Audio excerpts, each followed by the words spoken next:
For the last couple of videos, I've been talking about a company known as Emblemation, one that was responsible for 3 pretty much forgotten animated films made in the early 90s.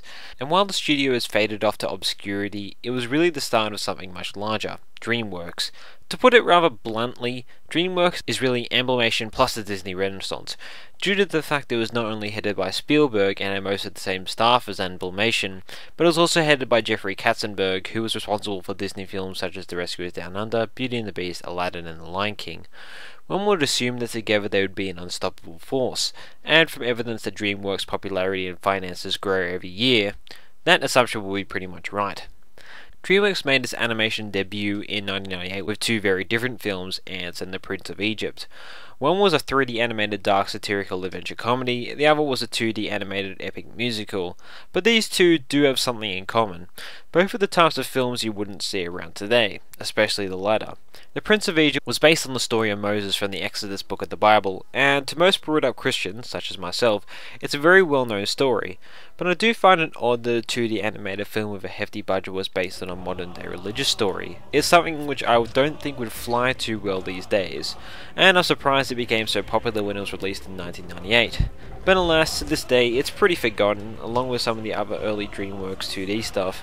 This was directed by Simon Wells, the same director I've been covering for the 3 Emblemation films, and his connection with this film is the very reason why I'm writing this review. So how does the film hold up today? Well, spoilers, it holds up pretty well. There's nothing wrong with it at all, and really, the things that they changed to make it more appealing to the general audience actually turn out pretty well, and don't offend the religious nuts, I think. The film creates a relationship between Moses and his brother Ramesses, and shows how hard it is when one loses a good friend in order to achieve what is right, in this case letting the slaves go. As much as I thought their relationship was well developed, I didn't really feel too emotional for either of these characters, and they really didn't have too much distinct character overall, but they are still sympathetic characters.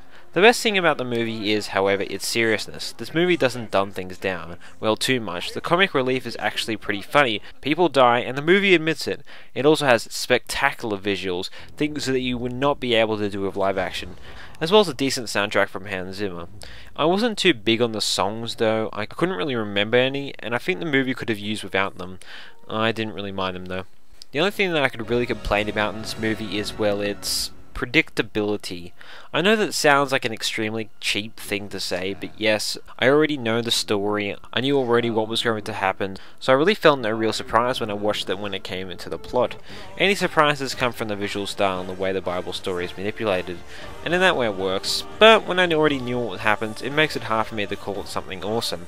This might have worked if it was a parody on the original story, but then again, I prefer it if it takes things seriously. So does the story of Exodus work as a movie? Well, yes it does, but it's much better for kids who haven't heard the story before or people who just want to see a visual representation of it.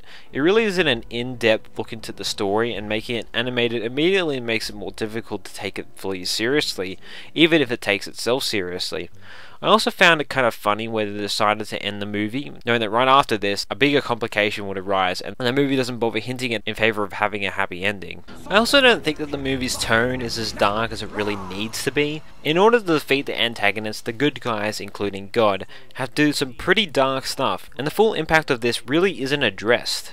It does take it seriously enough that it isn't too scathing though. I definitely do recommend The Prince of Egypt. It's an enjoyable 99 minutes of great animation, nice music, and an interesting look on the Exodus story. It's nothing boring, but it really isn't anything that will stay with you for a long while, unless you're a kid. It does have a unique visual style, which is memorable. It is the upmarket popcorn entertainment, but it is highly recommended for kids. An 8